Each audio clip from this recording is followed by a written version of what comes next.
सव्वाशेर news चॅनलला पाहण्यासाठी आजच सबस्क्राइब करा व बेल आयकॉन दाबायला विसरू नका। नवीन नवीन व्हिडिओ पाहण्यासाठी आजच आमच्या चॅनलला फॉलो करा। तसेच शेवगाव पंचायत समिती सभागृहात सकाळी 11 वाजता शेवगाव नगर परिषदच्या मार्फत प्रधानमंत्री घरकुल आवास योजना अंतर्गत बांधकाम पूर्ण झालेल्या लाभार्थ्यांना चावी प्रमाणपत्र देण्यात आले। नगराध्यक्ष माया अरुण मुंडे तसेच नगरसेवक वजीर पठाण, गणेश कोरडे, कैलास तिजोरे, नितीन दहिवाळकर, सुनील काकडे, संतोष जाधव, विनोद मोहिते, संजय फडके, प्रवीण भारसकर, ज्ञानेश्वर लिंगे, जाकीर कुरेशी, नंदू मुंडे, अमरभाई आणि मोठ्या संख्येने नागरिक उपस्थित होते।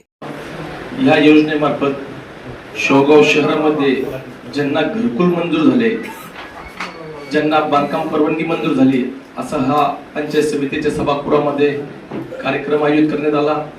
अशा या कार्यक्रमाचे अध्यक्ष माननीय माया ताई अरुण मुंडे, संजूभाऊ फडके, वजीर भाई, संतोष भाऊ जाधव, या ठिकाणी उपस्थित सर्वच नगरसेवक, ज्यांना घरकुल मंजूर झाले असे सर्व शेवगाव शहरातील नागरिक, ज्यांना बांधकाम परवानगी या ठिकाणी रेसर मंजूर झाली असे सर्व, आणि नगर परिषदचे सर्व अधिकारी कर्मचारी।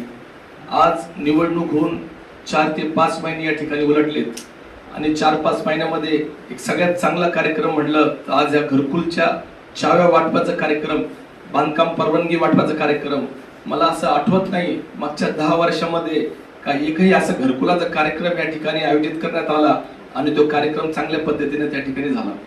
आता शासनाचे नवीन नवीन धोरणं आलेत का ज्या ठिकाणी अतिक्रमण करून लोक राहतात त्यांना ही 3 वर्षाची पाणीपट्टी, घरपट्टी अगर त्यांच्याकडे पावती असेल त्यांनाही त्या ठिकाणी घरकुल देण्यात यावं अशी शासनाची योजना आल्या।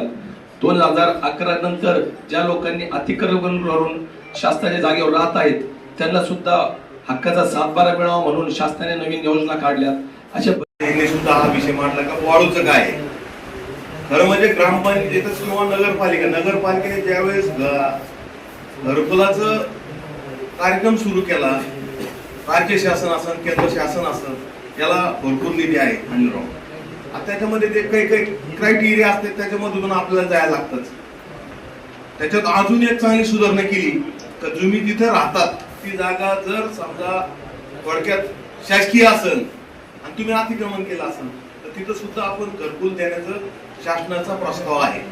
त्यामुळं याच्या व्यतिरिक्त आता मी बहिणा जे घरकुलाचं काम पाहतात त्यांना सुद्धा विचारलं, मागच्या वेळेस 20 गुंठे डेअरांनी आपल्याला दान केली होती ग्रामपंचायतला, ती फक्त घरकुलासाठी, त्याच्यातली काही जागा शिल्लक आहे का, त्याच्यामध्ये काही करता येईल का अजून? त्याच्यानंतर त्याच्यातले जे जुने घर असतील ते पडल्यानंतर आपल्याला योजना त्याच्यामध्ये राबवता येतील का?